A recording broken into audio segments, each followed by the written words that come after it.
सर्वप्रथम मी आपणा सर्वांना गुढीपाडव्याच्या मराठी नववर्षाच्या मी मनपूर्वक शुभेच्छा देतो।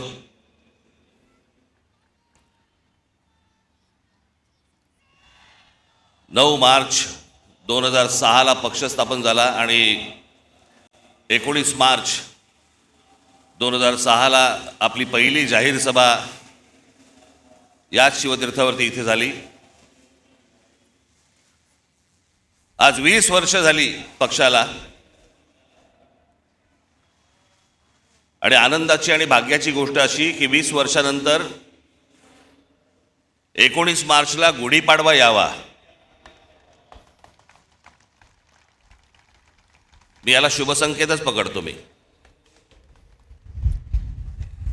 हे सगळे ते निवडणुका आल्या गेल्या झालं, शिमगे झाले, सगळं झालं।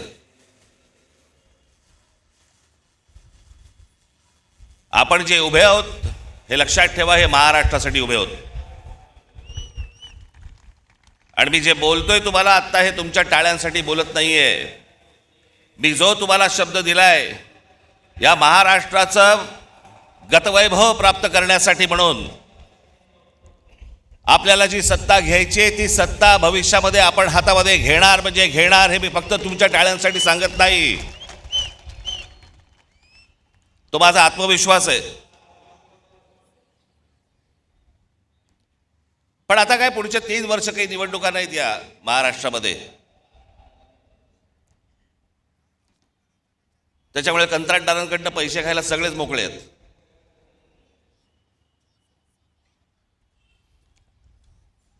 आज देशातही एक धाकधूक सुरू आहे, भीषण परिस्थिती आहे, गॅस मिळत नाही आहेत। नेहमी नॉर्मलला असणारी लोक सध्या गॅसवर आहेत।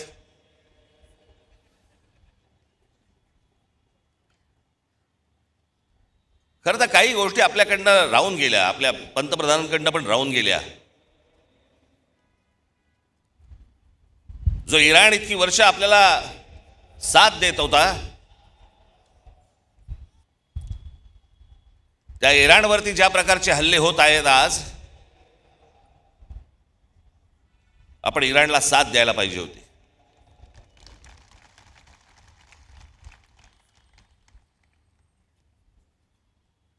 या देशामध्ये येणारं सगळं बरचसं तेल हे इराणमधनं येतं, ते आपल्याला रुपयामध्ये देतात,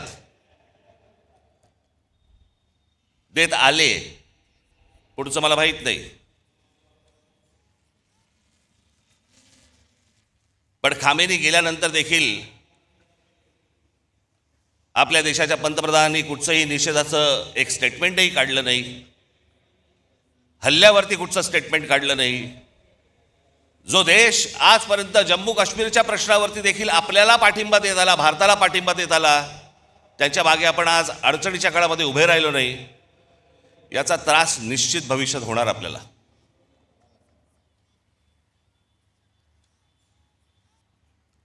आज सगळ्या बाजूने समजतच नाही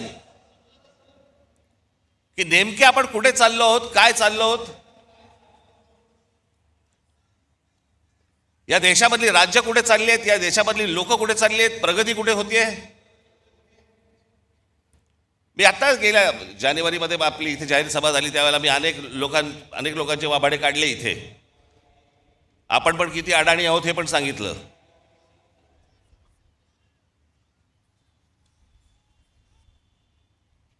हे जे मी तुम्हाला सांगतो हे लक्षात ठेवत जाय, विसरत जाऊ नका।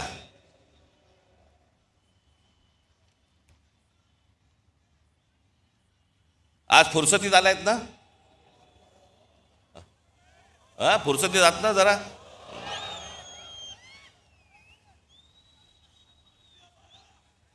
काय उद्या 12 वाजे मी एकट्याने भाषण करत बसायचं, तुला काय बसून ऐकायला।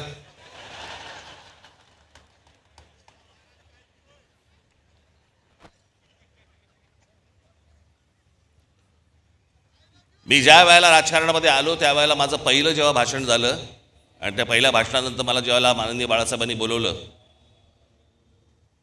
एक एक वाक्य सांगितली होती त्यावेळेला काही जसं स्क्रू फिट व्हावं ना तशी आतमध्ये गेली ती वाक्य.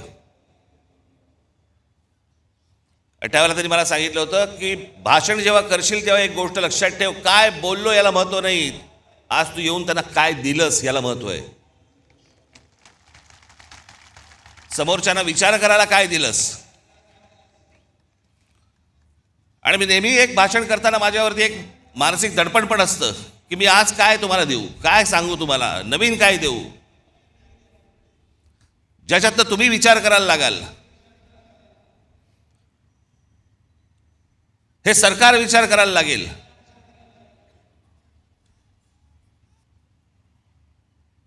पण आज तुम्हाला सगळ्यांना, देशालाच अख्ख्या करमणुकीमध्ये गुंतवून ठेवले. करमणुकीमध्ये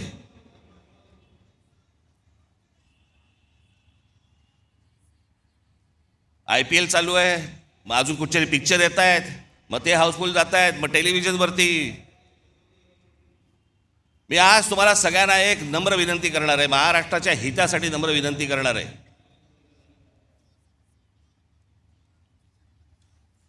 पहिल्यांदा त्या मोबाईल फोनच्या इंस्टाग्राममधनं बाहेर या.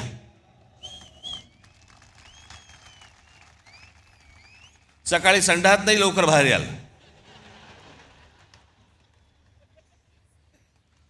मध्यंतरी ते आमचे ते काय ते रील बाज वगैरे सगळे आले होते, मी माझ्याकडे नव्हतं ते मोबाईलवरती, ते टाकलं, ते गुंतायला होतं त्याच्यात. मी मागे म्हटलं होतं ना, ते डान्स बार बंद झाले ना त्याची लक्षणं आहेत ती. तिकडे ते बंद झालं, इथे मोबाईलवर सुरू झालं.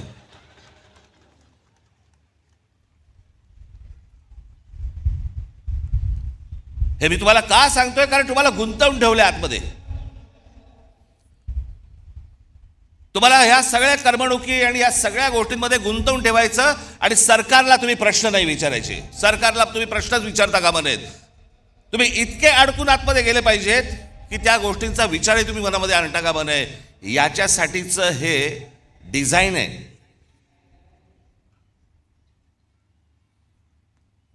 हे फक्त भारतात सुरू नाही आहे, जगभर सुरू आहे की सरकारांना प्रश्नच विचारू नयेत आणि तुम्ही अडकून राहावं. IPL मध्ये अडकावं, चित्रपटामध्ये अडकावं, टेलिव्हिजनमध्ये अडकावं, मोबाईलमध्ये अडकून राहावं. मोबाईल तर आपला एक अवयवच झालाय. आणि म्हणून आजूबाजूला आपल्याला काही बघता येत नाही, पाहता येत नाही, विचार करता येत नाही. जसे पूर्वीच्या काळामध्ये लोक जसे रस्त्यावरती येत असत, आता काही नाही, मी माझा राग व्यक्त केला मोबाईलवर, आता कशाला रस्त्यावरती येऊ. हे तुम्हाला गुंतवून टाकणं आहे. आणि मग महाराष्ट्रामधले जे प्रश्न आहेत, महाराष्ट्रातले जे सत्ताधारी आहेत, यांना प्रश्नच विचारायचे नाहीत. एका बाजूला आमच्या टेलिव्हिजन चॅनलवाल्यांची वाट लावून ठेवली आहे. सारखा वरून दबाव, सारखा वरून दबाव. ही बातमी टाकायची नाही, या बातम्या करायच्या नाहीत, ही करायची नाही, सरकारला विरोध करायचा नाही, विरोध केला बातम्या बंद करू, तुमच्या जाहिराती बंद करून टाकू, नोकरीवरून काढून टाकू. त्याच्यामुळे तुमच्यापर्यंत बातम्या पोचवायच्या नाहीत खऱ्या. हे अशा एका विचित्र परिस्थितीमध्ये देश अडकलेला आहे, हे राज्य अडकलेले आहे, सगळेच अडकलेले आहोत. अर्थात अशा काही गोष्टी ज्या होतात ह्या काही कायमस्वरूपी बसत नसतात. खालून काठी नाही बसली तर वरून बसतेच.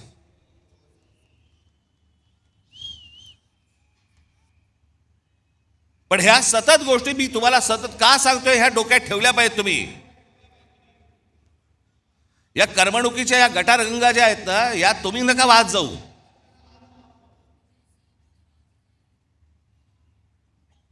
उद्या काय आपल्या आजूबाजूला निघून गेलंय ना कळणार पण नाही, थांग पत्ता पण लागणार नाही तुम्हाला. कारण आम्ही अडकले मोबाईलमध्ये.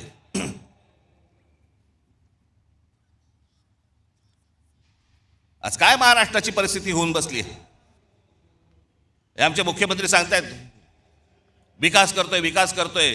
$3 ट्रिलियन इकॉनॉमी करायची महाराष्ट्राची. 11 लाख कोटीचं कर्ज आहे महाराष्ट्रावरती.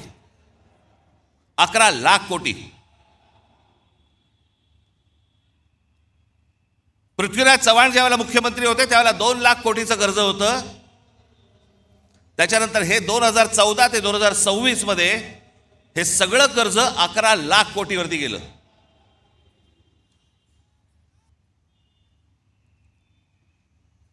शहरांची अवस्था बघा.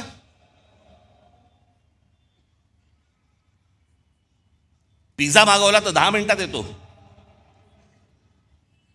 पण तुम्हाला 10 मिनिटात कुठे जाता येत नाही. सगळीकडे ट्रॅफिक जॅम, फुटपाथ भरलेले.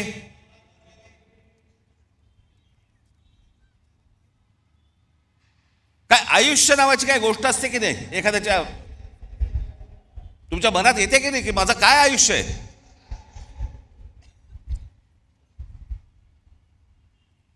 आज हे ब्रिटिशांच्या काळामध्ये त्यावेळेला हे मैदान उभं राहिलं म्हणून आज हे मैदान आहे.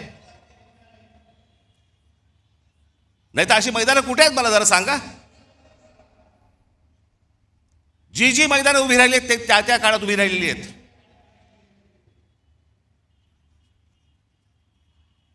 आपण काय मुलांसाठी काय करतो आहोत? लहान लहान मुलांसाठी काय बागा तरी तयार करतोय का आपण? त्या बागा बघितल्यानंतर तिकडे जावंसं तरी वाटतंय का?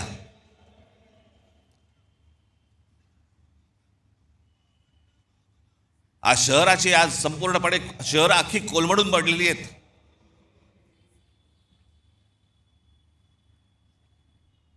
मी मध्यंतरीच मुख्यमंत्र्यांना भेटलो, उपमुख्यमंत्र्यांनाही भेटलो. या शहरांचा ट्रॅफिकचा प्रश्न, गाड्या, उद्या मी तुम्हाला सांगतो अशी जर परिस्थिती जर अजून एक 5-10 वर्ष राहिली ना, घरातनं निघाल आणि तिकडेच असाल, हलता येणार नाही तुम्हाला. सगळंच गमावून बसतोय आपण, सगळं आपल्या हातातनं गमावून बसतोय.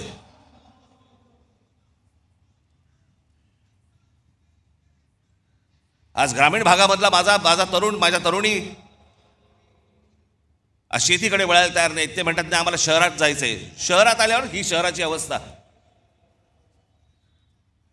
या देशातलं, महाराष्ट्रातलं प्रत्येक शहर बघा ना, त्याला काही आकार ना उकार ना काही नाही त्याला. कोणी येतंय, कुठेही इमारती बांधतंय, कोणी काहीही करतंय, कोणालाही कसल्याही परवानगी दिली जात आहेत.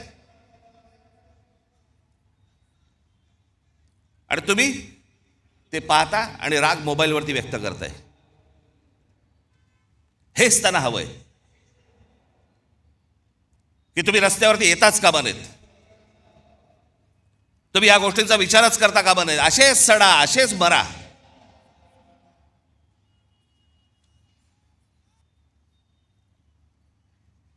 तीन वेळा आजपर्यंत कर्जमाफी झाली शेतकऱ्यांची, 3 वेळा. पण या देशामध्ये सर्वाधिक शेतकरी आत्महत्येचा आकडा महाराष्ट्रात आहे. दररोज आत्महत्या होत आहेत, रोज शेतकरी आत्महत्या करतायत. कोणाला काही पडलेलं नाहीये.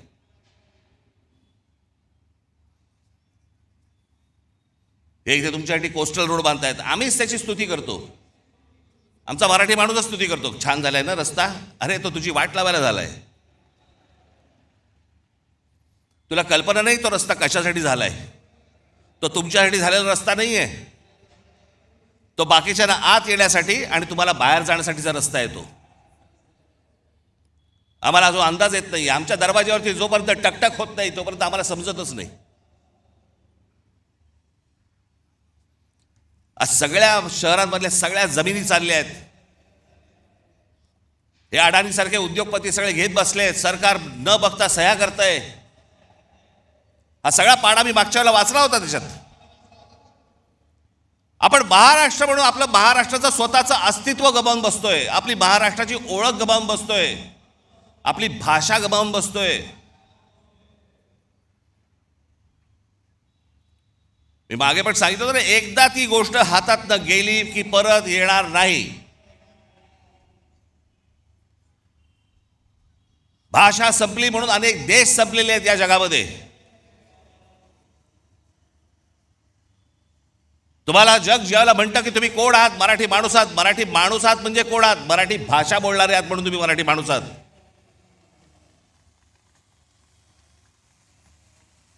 मी काय काय व्हिडिओज बघतो, अनेक लोक काही भांडण चालू असतात, मारामारी चालू असतात आणि आपलेच मराठी हिंदीमध्ये बोलत असतात. हिंदी मत बोल ना, हिंदी मत. अरे मग तू काय करतोय? जा दक्षिणेकडे बघा, तामिळनाडू बघा, आंध्र प्रदेश बघा, केरला बघा, लांब कशाला गुजरात बघा. प्रत्येक राज्य आपलं अस्तित्व टिकवणे, प्रत्येक राज्य आपली भाषा टिकवणे. आमच्याकडचे आमदार खासदार काही नाही, दुसरं काही नाही, कंत्राटदार, पैसे, रोज एवढंच सुरू आहे फक्त. महाराष्ट्र विकायला काढलाय.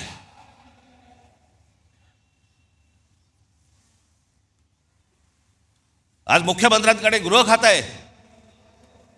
संपूर्ण महाराष्ट्रभर सगळ्या ठिकाणी ड्रग्ज विकले जात आहेत. शाळांमध्ये ड्रग्ज जात आहेत, कॉलेजमध्ये ड्रग्ज जात आहेत. तरुण तरुणी सगळे व्यसनाधीन होत आहेत ड्रग्सच्या आहारी लागून. काय करणार आहोत काय महाराष्ट्राचा? पण ग्रामीण भागामध्ये प्रगती होत नाही. ग्रामीण भागातली माझी मुलं मुली आज इथे शहरामध्ये येतात, शहरात बकाला पडलेली आहेत, शहरामध्ये ड्रग्ज मिळत आहेत, लहान लहान मुली आणि लहान लहान मुलं पळवली जात आहेत. माझ्याकडे तर एक आकडा आहे,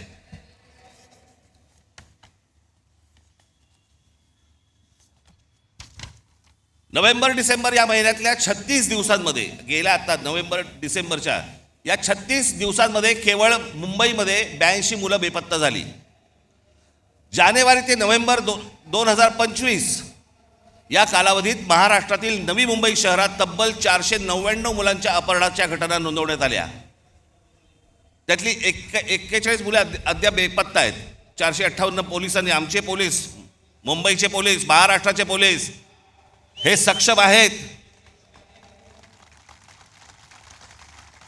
म्हणून त्या आई वडिलांना त्यांची मुलं मिळाली. NCRBच्या आकडेवारीनुसार महाराष्ट्रात दरवर्षी, हे मी तुम्हाला विधानसभेतलं सांगतोय आकडे, विधानसभेमध्ये आत्ता मुख्यमंत्र्यांनी त्यांच्या भाषणामध्ये सांगितलेले आकडे सांगतोय तुम्हाला. NCRBच्या आकडेवारीनुसार महाराष्ट्रात दरवर्षी साधारण 4,500 ते 5,500 मुले बेपत्ता होतात. काय होत असेल त्यांच्या आई वडिलांना?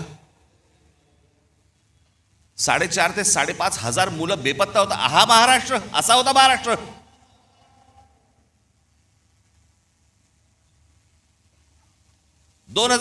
मध्ये 5,398 आणि 2023 मध्ये 4,619 प्रकरणे नोंदवली गेली.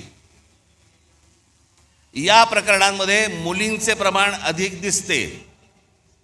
मुंबई हे सर्वाधिक प्रभावित शहर असून येथे दरवर्षी सुमारे 2,000 पेक्षा जास्त मुले बेपत्ता होतात. मुख्यमंत्री देवेंद्र फडणवीस यांनी फेब्रुवारी महिन्यात विधानसभेत दिलेल्या आकडेवारीनुसार.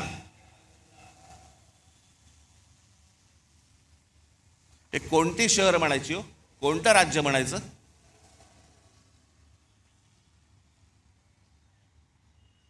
तुमच्या भाषेची हमी नाही, तुमची हमी नाही, तुमच्या पोराबाळांची हमी नाही, कशाचीही हमी नाही. अशी कुठचीही हमी नसलेलं हे या राज्यामध्ये तुम्ही राहताय आणि म्हणायचं आम्ही शिवरायांच्या राज्यात राहतो.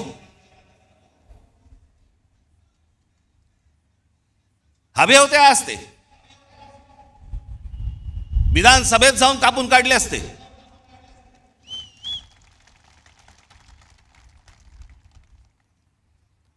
पण आम्हाला माहितीच नाही. राज ठाकरे जेव्हा सांगणार आकडे त्यावेळेला आम्हाला कळणार, कारण आम्ही कशात गुंतलोय? आम्ही इंस्टाग्राममध्ये गुंतलोय.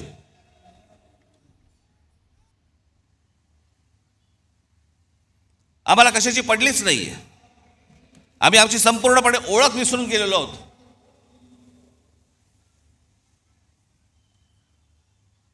मी आज एक मुद्दामून एक गोष्ट तुमच्यासाठी आणलेली आहे. मी बोलीनच, पण त्याच्यानंतर तुमच्या लक्षात येईल तुम्ही कोण आहात,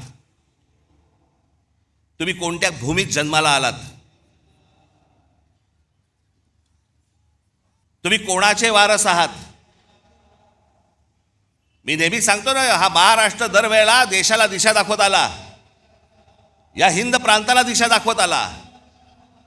त्या महाराष्ट्राकडे कधीतरी तुम्ही नीट जवळून पाहिलेत का, की या महाराष्ट्राची नेमकी क्षमता तरी काय आहे?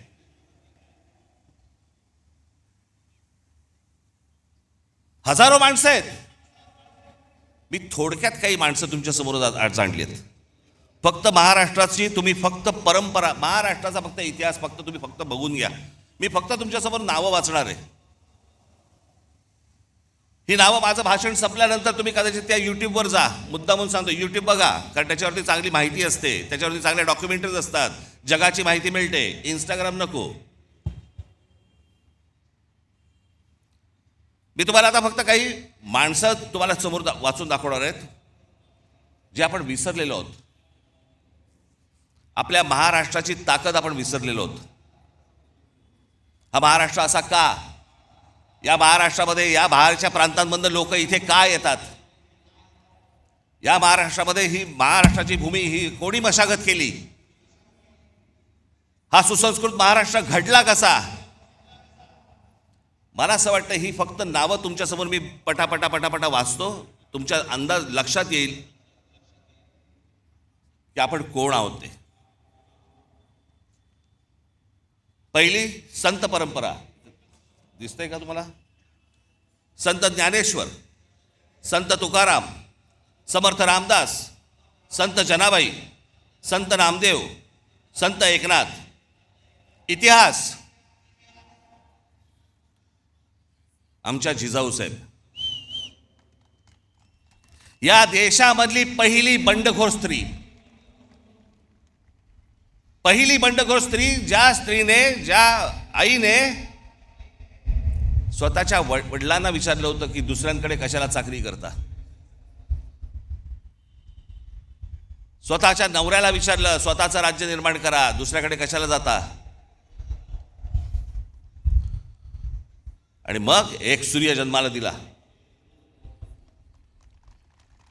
आणि स्वराज्य काय असतं हे त्या मातेने त्या पुत्राकडनं घडवून घेतलं. ती बंडखोर स्त्री या महाराष्ट्रात जन्माला आली. छत्रपती शिवाजी महाराज. दुसऱ्यांचं नाही, माझं स्वतःचं राज्य पाहिजे, तो स्वराज्य हा शब्द त्यांनी दिला.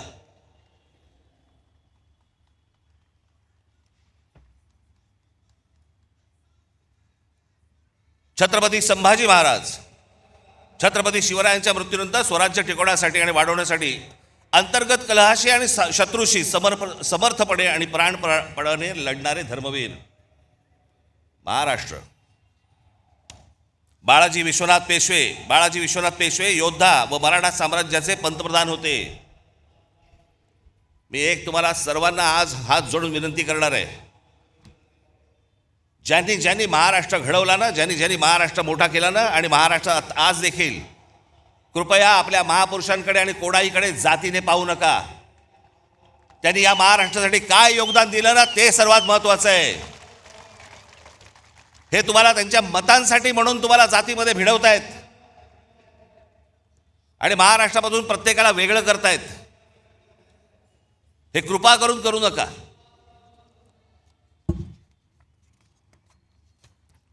पहिले बाजीराव पेशवे छत्रपती शिवाजी महाराजांनंतर मराठी मुलखात तेवढाच आत्मविश्वास आणि स्वराज्यनिष्ठा निर्माण करणारे आणि मराठी साम्राज्याचा विस्तार करणारे. अहिल्याबाई होळकर मराठा साम्राज्य, शिंदे होळकर नागपूरचे भोसले साम्राज्य, मराठा साम्राज्य संपूर्ण हिंद प्रांतावरती वचक ठेवला. गायकवाड हे गुजरातमध्ये, या राज्याच्या जडणघडणीत गायकवाड घराण्याचा मोठा वाटा. Bank of Baroda, Baroda university आणि गुजरातमध्ये अनेक रेल्वे मार्ग त्यांनी सुरू केले. तात्या टोपे, झाशीची राणी लक्ष्मीबाई. आता ह्या 18व्या शतकातील मराठी नावं ज्यांनी मुंबईला आकार दिला. जगन्नाथ शंकर शेठ. तुम्हाला भाऊचा धक्का माहिती आहे ना? भाऊ लक्ष्मण अजिंक्य एक मराठी माणूस होता, कंत्राटदार होता, त्यांनी भाऊचा धक्का बांधला. सीताराम खंडेराव वैद्य, नाव पण माहिती नसेल तुम्हाला. सीताराम खंडेराव वैद्य म्हणजे कोण? हे जे टाटांचं ताजमहाल हॉटेल उभं आहे ना, या ताजमहाल हॉटेलचे आर्किटेक्ट.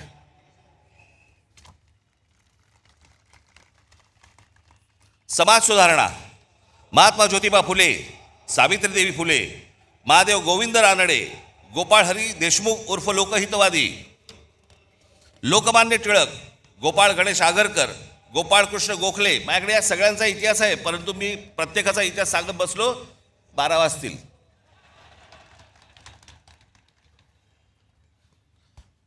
गोपाळ कृष्ण गोखले, शाहू महाराज, भारतरत्न डॉक्टर बाबासाहेब आंबेडकर, क्रांतिसिंह नाना पाटील, स्वातंत्र्यवीर विनायक दामोदर सावरकर, महर्षी विठ्ठल रामजी शिंदे, संत गाडगेबाबा, भारतरत्न महर्षी दोंडो केशव म्हणजे ज्यांनी महिलांचं शिक्षण, त्यांचे हक्क विधवांना परत पुनर्विवाह करण्यासाठी म्हणून ज्यांनी काम केलं ते हे महर्षी धोंडो केशव कर्वे.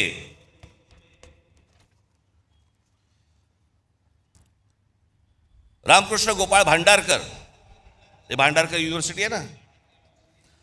भारतरत्न पांडुरंग वामन काणे, थोर भारतीय प्राच्य विद्या संशोधक, संस्कृत पंडित, धर्मशास्त्राचा इतिहास लिहिला या माणसाने. हे सगळे महाराष्ट्रात जन्माला आले. तर भारतरत्न विनोबा भावे, प्रबोधनकार ठाकरे, तुमचे आजोबा, धर्मातील चुकीच्या रूढी परंपरांवरती प्रहार करणारा हा माणूस. म्हणजे त्यांची पुस्तकं आजही आणून वाचा तुम्ही. अनेक लोक म्हणतात, अनेक जण सांगतात की म्हणे प्रबोधनकार ठाकरे हे ब्राह्मण विरोधी होते. माझे आजोबा कधी ब्राह्मण विरोधी नव्हते, भट्ट भिक्षुकीच्या विरोधात होते. धर्माच्या नावाने जी पिळवणूक व्हायची त्याच्या विरोधातले होते ते कुठच्याही समाजाच्या विरोधातले कधीही नव्हते. पण वाचनामधनं आपल्याला जेवढं हवंय तेवढंच काढून घ्यायचं. त्याच्यामुळे ह्या सगळ्या लोकांकडे पाहताना तुम्ही तुमचे तर्क लावू नका किंवा तुमच्या डोक्यात भरवलेले तर्क लावू नका. स्वतः वाचा, स्वतः पहा. कर्मवीर भाऊराव पाटील, पंडिता रमाबाई, आनंदीबाई जोशी ज्या पहिल्या डॉक्टर झाल्या, ताराबाई मोडक, पंजाबराव देशमुख भारताचे पहिले कृषी मंत्री, चिंतामणराव देशमुख ICS मध्ये पहिला क्रमांक मिळवलेले पहिले भारतीय आणि रिझर्व्ह बँकेचे पहिले गव्हर्नर, शाहीर अण्णा भाऊसाठे, शाहीर अमर शेख, SM जोशी, स्वामी रामानंद तीर्थ, तुकडोजी महाराज, भारतरत्न नानाजी देशमुख, हमीद दलवाई, इरावती कर्वे, दुर्गाबाई भागवत, बाबा आमटे, विसपागे म्हणजे ज्यांनी रोजगार हमी योजना महाराष्ट्रामध्ये आणली आणि नंतर ती संपूर्ण देशभर गेली.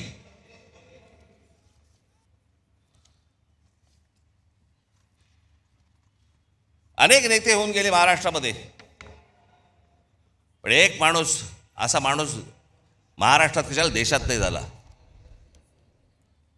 ते म्हणजे माननीय बाळासाहेब ठाकरे.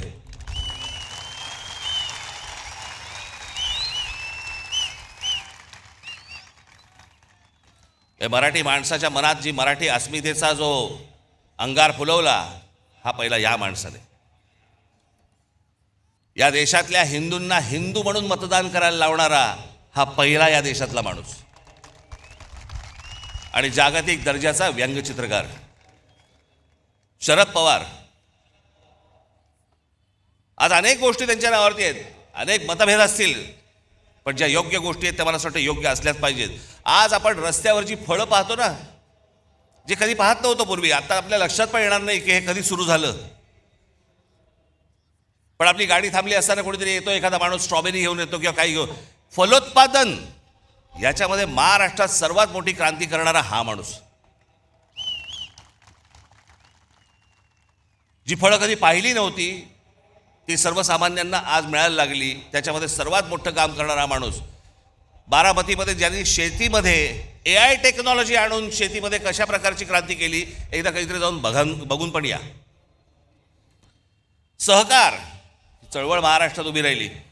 धनंजयराव गाडगीळ, विठ्ठलराव विखे पाटील, तात्यासाहेब कोरे.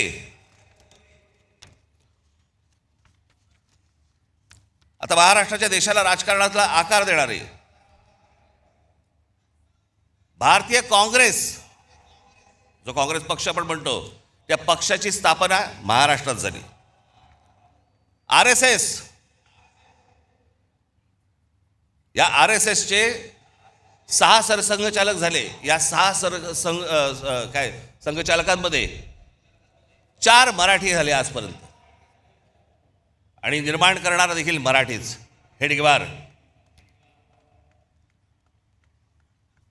श्रीपाद अमृत डांगे ज्यांनी कम्युनिस्ट चळवळ मोठी केली. महाराष्ट्र शेतकरी कामगार पक्षाची स्थापना झाली 1946 साली, स्वातंत्र्याच्या 1 वर्ष अगोदर. कळलं का? ती केली शंकरराव मोरेने आणि केशवराव झेडे आणि नाना पाटील यांनी. तुम्हाला आश्चर्य वाटेल, कांशीराम यांचे आज तुमचा तो कुठचा पक्ष, बहुजन समाज पार्टी. पण ही बहुजन समाज पार्टी नंतर झाली. पहिली जी संघटना स्थापन केली बामसेफ,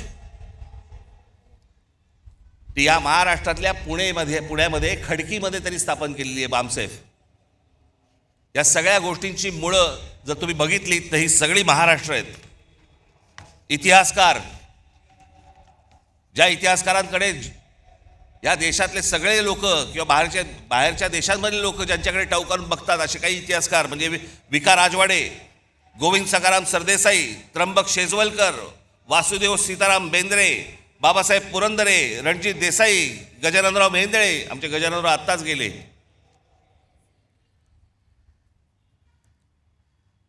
अनेकदा त्यांच्या भेटी व्हायच्या गजाननरावांच्या. काही विचारलं की ते एकच गोष्ट सांगायचे, एवढं आहे, बाकी इतिहासाच्या पानात कुठेही नाही. जेवढं खरं आहे तेवढा इतिहास ते सांगायचे. ह्या सगळ्यांची जरा एकदा कधीतरी बघा. नुसत्याच मिरवणुका काढून, गुलाल उधळून, झेंडे उधळून काही होणार नाही आपलं. शिवाजी महाराजांचा जय जयकार, बाबासाहेब आंबेडकरांचा जय जयकार, आमच्या ज्योतिराव फुलेंचा जय जयकार. आपण काय झालंय, महाराष्ट्र प्रतिमांमध्ये अडकलाय. महाराष्ट्र ज्या दिवशी यांच्या प्रतिभेमध्ये अडकेल ना, त्या दिवशी परत आपल्याला गतवैभव प्राप्त होईल. नुसते आमच्याकडे प्रतिमा आहेत, प्रतिमांचं पूजन करतोय आम्ही. सायन्स, डॉक्टर वसंत गोवारीकर.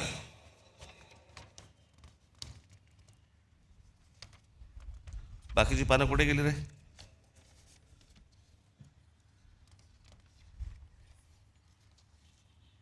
त्याच्यात पानं नाही आहेत. बाकीची तिकडे आहेत का?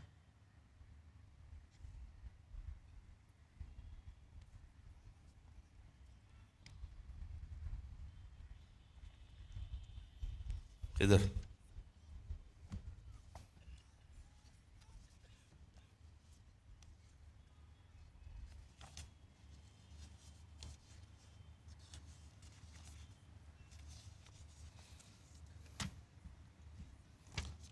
Science and technology, Vasant Gowariker, Jayant Narlikar, Raghunath Mashelkar, Vijay Bhatkar.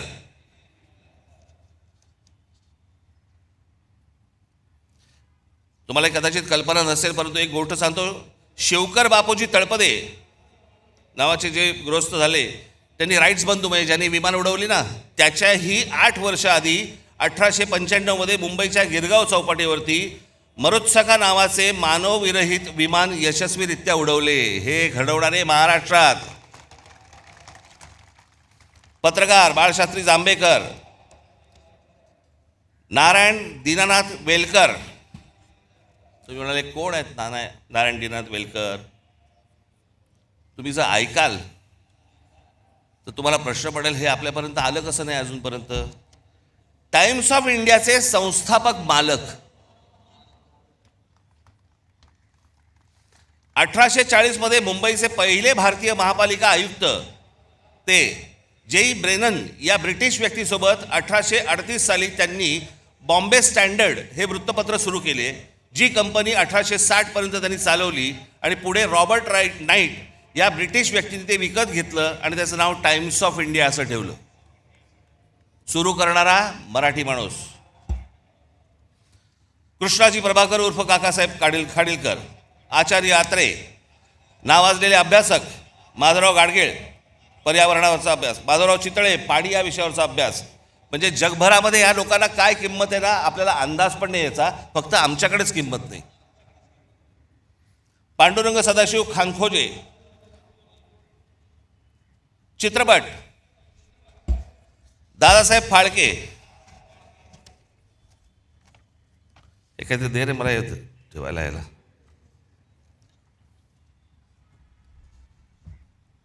Dadasaheb Phalke, Baburao painter, V Shantaram. त्याच्यानंतर आपल्याकडच्या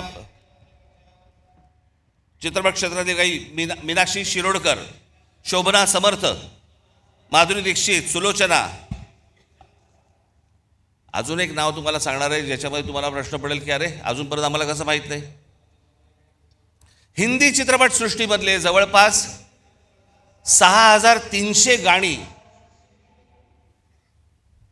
मी सांगितल्यावर तुम्हाला कळेल. 6,300 गाणी ज्या जोडीने दिली त्या जोडीचं नाव आहे लक्ष्मीकांत प्यारेलाल.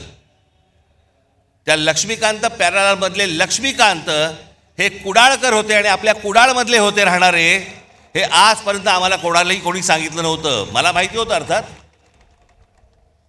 पण आमच्या महाराष्ट्रामधला एवढा मोठा संगीतकार होऊन गेला याचं आम्हाला काही कौतुक काही नाही. आमच्या लोकांबद्दल आम्हाला कौतुकच नाही. अहो, आत्तापर्यंत आपल्याला 8 साधारणपणे भारतरत्न मिळाली. या 8 भारतरत्नांमध्ये 4 भारतरत्न ही एकट्या दापोलीमधली आहेत, पण आम्हाला काही देणं घेणंच नाही त्याच्याशी. बावा काणे, धोंडो केशव कर्वे, विनोबा भावे, आमच्या बाबासाहेबांचा जन्म इंदोरचा, पण संपूर्ण बालपण मोठेपण सगळं त्यांचं तिकडे दापोलीत गेलं. आम्हाला काही देणं घेणंच नाही या गोष्टींशी. आम्हाला आजूबाजूला पाहायचंच नाही आहे. आमचा महाराष्ट्र मेला तरी चालेल. आम्हाला कंत्राटदाराकडनं पैसे मिळाले पाहिजेत.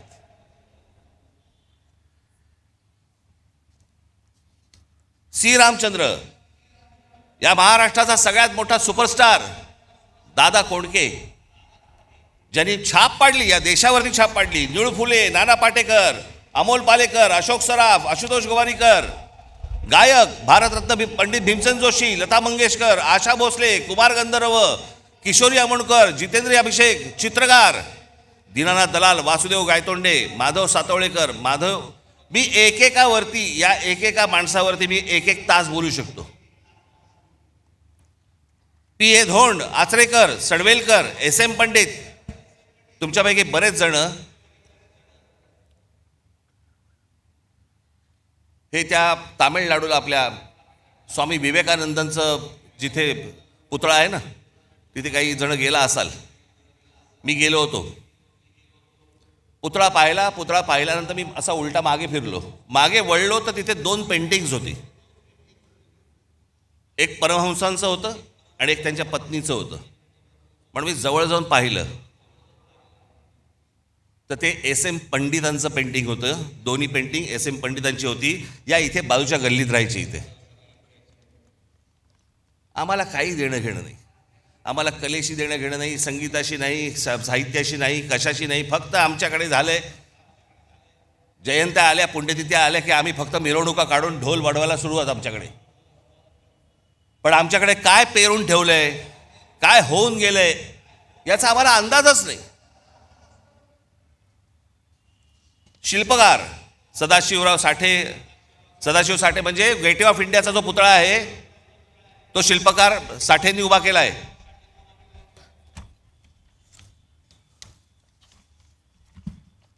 त्याच्यानंतर राम सुतार म्हणजे कोण? ज्यांनी एक मोठा पुतळा बांधला. तो पुतळा चीनमध्ये गेला आणि चीनमध्ये जाऊन त्याचा एक भव्य मोठा पुतळा बांधला गेला. तो सरदार वल्लभभाई पटेलांचा, जो आत्ता गुजरातमध्ये आहे, तो आमच्या राम सुतारांनी उभा केला. आम्हाला काही देणं घेणं नाही. उद्योग शंतनुराव किर्लोस्कर, आबासाहेब गरवारे, रघुनाथराव चितळे, बीजी शिर्के म्हणजे या इमारतींना ज्या विटा वापरल्या जातात ना, सिपोरेक्षा, ते बनवणारे बीजी शिर्के, दाजी काका गाडगीळ, काल निर्णयचे जयंतराव साळगावकर, केसरी पाटील, राजा पाटील, ज्यांनी मराठी माणसाला जग दाखवलं. H.S. केळकर, आम्हाला माहीत नाही, फक्त आम्हाला कॉलेज माहिती आहे ठाण्याचं. S.H. केळकर हे परफ्युमरीज म्हणजे अत्तराच्या व्यवसायातले जुने माणसं. या केळकरांकडचा जो अर्क आहे ना, तो परदेशातले बरेचशा मोठे जी काही तुम्ही आता परफ्यूम जे वापरता ना, त्याचा जो अर्क आहे हा S.H. केळकरांकडनं जातो महाराष्ट्रातनं. राजीव सामंत, सुला वाईन्स, कॅमलिनचे दांडेकर, जे लहानपणापासून आपण जे बघत आलो ना, कंपास पेटी आणि सगळ्या गोष्टी, ह्या संपूर्ण देशभर व्यवसाय उभा करणारे महाराष्ट्राचे दांडेकर. आनंद देशपांडे, रवी पंडित, बाबा कल्याणी, वासुदेव कोल्हटकर, केशव विष्णू पेंढरकर, नाटकामध्ये विष्णुदास भावे, राम गणेश गडकरी, बाल गंधर्व, केशवराव भोसले, विजय तेंडुलकर, महेश एलकुंचवार, विजया मेहता, वसंत कानेटकर, श्रीराम लागू, मोहन आगाशे, जब्बार पटेल, सतीश आळेकर, साहित्य कवी केशव सूत, कुसुमाग्रज, पु ल देशपांडे, गदी माडगुळकर, विंदा करंदीकर, शांता शेळके, नारायण सुर्वे, चिंतामण त्र्यंबक खानोलकर, बाबूराव बागोल, सुरेश भट, बंडखोर नामदेव ढसाळ. क्रीडा दिबा देवधर, मी अगदीच थोडक्यात आणली आहे ही यादी. दिबा देवधर, बापू नाडकर्णी, विजय मांजरेकर, विजय हजारे, सुनील गावस्कर, अजित वाडेकर, दिलीप वेंगसरकर, सचिन तेंडुलकर, प्रवीण ठिपसे, ग्रँड मास्टर बुद्धिबळ, भाग्यश्री ठिपसे, ग्रँड मास्टर बुद्धिबळ, अभिजित कुंटे, ग्रँड मास्टर बुद्धिबळ, खाशाबा जाधव, नावाजलेले अभ्यासक हे झाले मगाशी. एवढं भरभरून आपल्याला महाराष्ट्राला दिलंय, आपल्याला काही याची किंमत,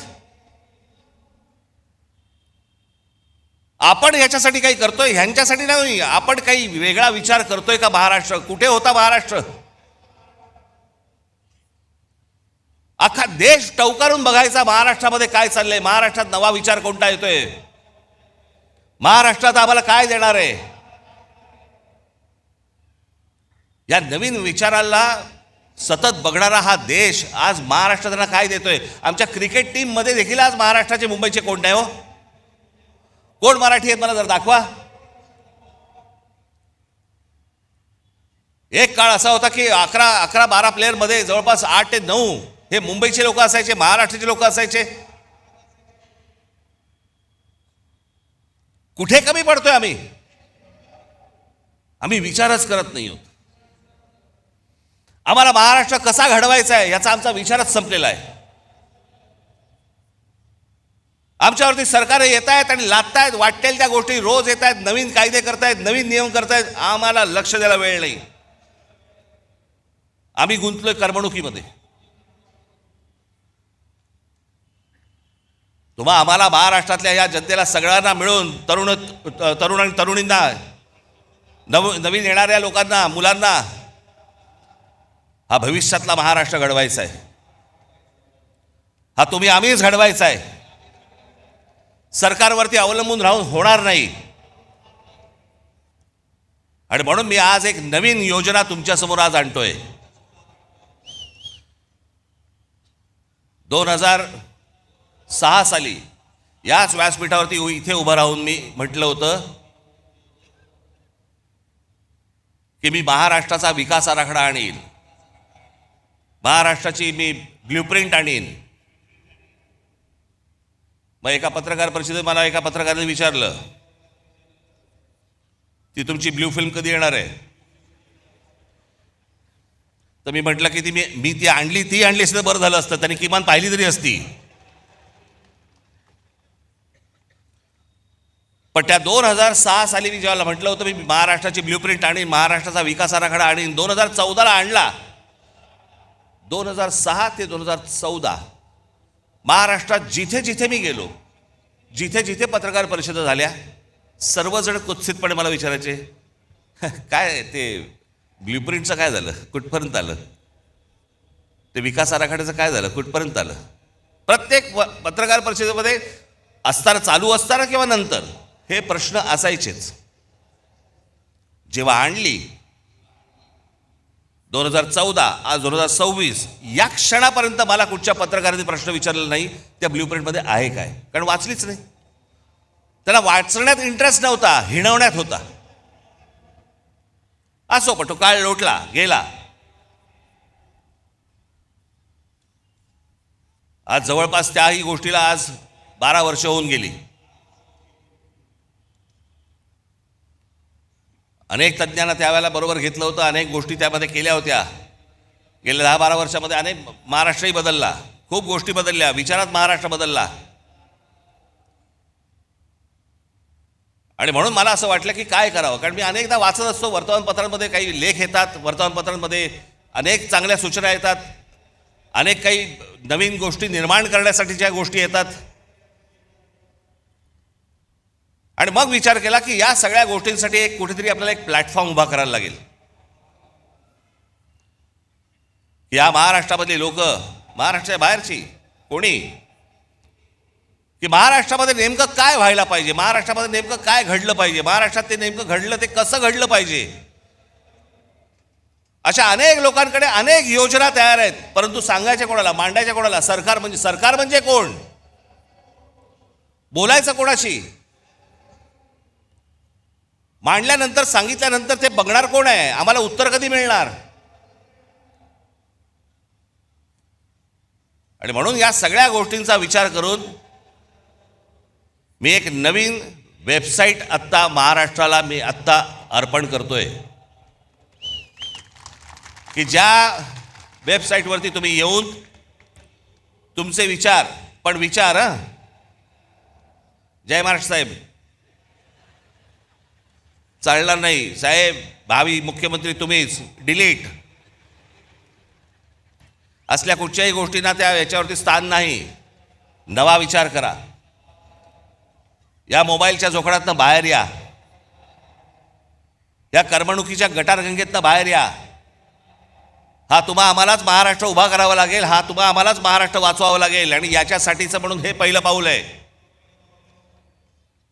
म्हणून आज तुमच्या समोर महाराष्ट्र नेक्स्ट, महाराष्ट्र पुढचा मी तुमच्यासमोर उभा करतोय. आत्ता दाखवा रे.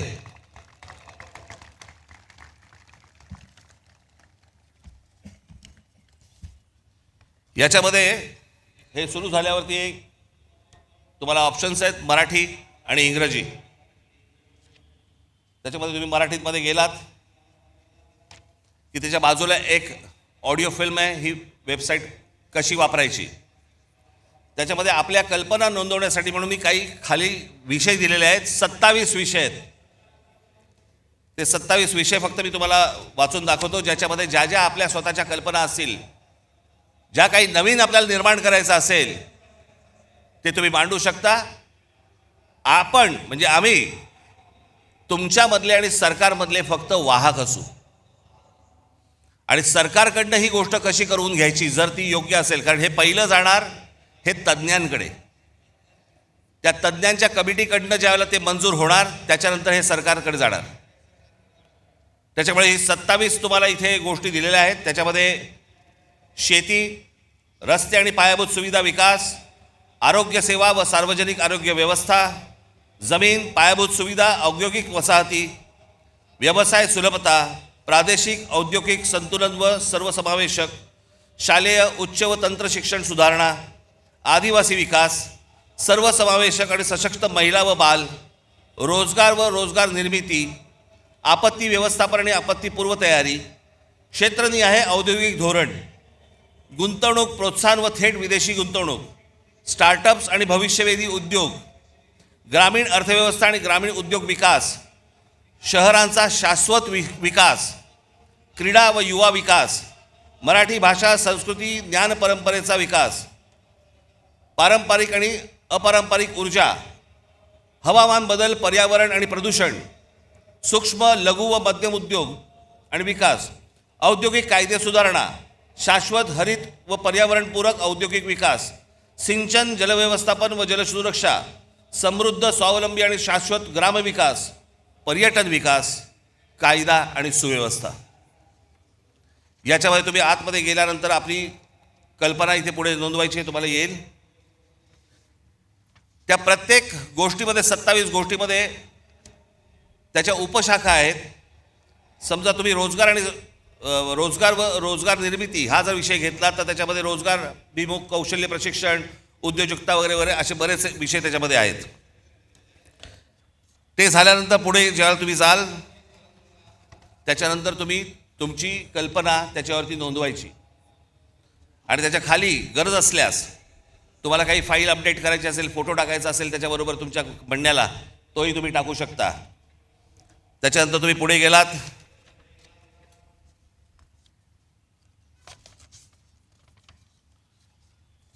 ती फाईल तुम्ही सबमिट केलीत की त्याच्यानंतर तुम्हाला मोबाईल नंबर येईल तुमचा, तो टाकायचा आहे. मोबाईल नंबर आल्यानंतर तुम्हाला एक OTP येईल तुमच्या मोबाईलवरती, तो भरायचा आहे. तो भरला की तुमचं संपूर्ण नाव, पत्ता आणि सर्व माहिती याच्यावरती द्यायची आहे. एक तुम्हाला सांगतो सर्वांना, आज तुम्ही इथे आज जे ऐकत आहात ते ऐकत आहात, टेलिव्हिजनवरती जे ऐकत असतील बघत असतील त्यांनाही माझं सांगणं आहे, तुम्ही सांगेपर्यंत तुमचं नाव आणि पत्ता आणि मोबाईल नंबर हा सरकारला दिला जाणार नाही. उद्या तुमची कल्पना जर समजा आवडली आणि त्याची जर समजा अंमलबजावणी करायची ठरली आणि त्यांनी विचारलं हा माणूस कोण आहे, तुम्हाला विचारलं जाईल की तुमचं नाव आणि नंबर द्यायचा आहे का. त्याच्यामुळे ती गोष्ट गुपित राहील, पुढे जाणार नाही. त्याच्यानंतर ढकला. आज महाराष्ट्रामध्ये सगळ्याच गोष्टींची कमतरता आहे. कोणाला काही कळत नाही. जो येतोय कोणतरी येतो नवा काहीतरी सांगतो, त्याच्याबरोबर कंत्राटदाराला कामं दिली जातात. आपलं ऑइल बाहेरून येतं, आपला गॅस बाहेरून येतो, आपल्याकडे अनेक गोष्टी बाहेरून येतात. मग आपल्याकडे एक काहीतरी टुणटुणं वाजवलं जातं. ते टुणटुणं आहे चांगलं, पण वापरात येऊ शकत नाही, आणि ते म्हणजे स्वदेशीचं. काय करायचं त्या स्वदेशीचं मला जरा सांगा. हा देश ज्याच्यावरती चालतो ते ऑइल पण तुमचं बाहेरून येतंय, तर काय करायचं. मग यासाठी म्हणून ही शहरं उभी करताना, जसं आज दुबई आहे, अबुधाबी आहे, अनेक देश आहेत की ज्यांनी बाहेरचे मेंदू आणले. आज संपूर्ण दुबई जी उभी आहे हे कोण कोण करते. अरब करतायत, अमेरिकन लोक आहेत, ब्रिटिश लोक आहेत, फ्रेंच लोक आहेत, अनेक लोक आहेत. जगभरातल्या लोकांचे मेंदू आणले आणि त्यांनी त्यांचं एक देश शहर उभं केलं. आमची शहरं का नाही उभी करतायत. आमच्या शहरांना उभं करण्यासाठी, आमच्याकडे चांगलं व्यवस्थापन होण्यासाठी, आमच्या भविष्यातल्या पिढ्यांना चांगलं आयुष्य जगण्यासाठी म्हणून आम्ही का नाही बाहेरून मेंदू आणत आहोत. कसली लाज वाटते. अहो, बाहेर जाऊन नुसते पैसे आणण्यापेक्षा बाहेर जाऊन जर मेंदू आणले तर ह्या महाराष्ट्राला उपयोगाचे आहेत. नुसते पैसे काय काय करायचे पैशांचं. ते पैसे टक्केवारीत संपणार, त्याने काहीही हाताला मिळणार नाही. आणि म्हणून मला असं वाटतं की आज सरकारकडनं आपण नुसते फक्त आशेने फक्त बघत राहायचं, हे काही मला आवडणारी गोष्ट नाही. मला ती आवडतही नाही आणि तुम्हालाही ती आवडता कामा नाही. आणि म्हणून तुम्ही सगळेजण महाराष्ट्राचा विचार करायला लागा. तुमच्या ज्या कल्पना असतील, ज्या गोष्टी असतील त्या या आत्ता वेबसाईटवरती मांडा. या महाराष्ट्राला आकार देण्याचा एक उत्तम कार्य हे आपल्या हातून घडो, जेणेकरून या महाराष्ट्रासाठी ज्यांनी ज्यांनी खस्ता खाल्लेल्या आहेत त्यांनाही वरती आनंद मिळेल की माझी सर्व लोक महाराष्ट्राची हे महाराष्ट्र वाचवत आहेत, जगवत आहेत. याच्यासाठी सगळेजण तुम्ही कामाला लागावं अशी एक आशा अपेक्षा बाळगतो. आणि आज आपण सर्वांची मी रजा घेतो. धन्यवाद. जय हिंद, जय महाराष्ट्र. एबीपी माझा, उघडा डोळे बघा नीट.